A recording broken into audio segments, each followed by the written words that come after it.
સુરેન્દ્રનગરના ધ્રાંગધ્રાના ગુરુકુળમાં આવેલી ગૌશાળામાં આગ લાગી।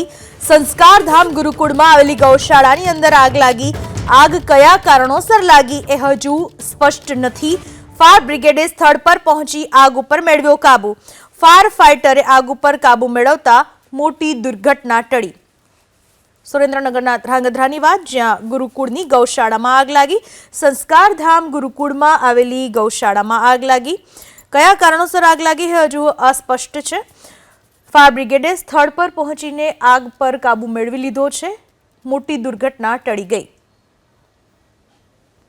સુરેન્દ્રનગરના ધ્રાંગધ્રાની ઘટના, ગુરુકુળની અંદર ગૌશાળા આવેલી હતી। આ ગૌશાળામાં અચાનક જ આગ લાગી હતી। તાત્કાલિક ફાયર બ્રિગેડની ટીમને જાણ કરવામાં આવી। ફાયર વિભાગની ટીમ તાત્કાલિક ઘટના સ્થળ પર પહોંચી હતી। આ આગ ઉપર પાણીનો મારો ચલાવીને આગને કાબૂમાં લઈ લેવામાં આવી।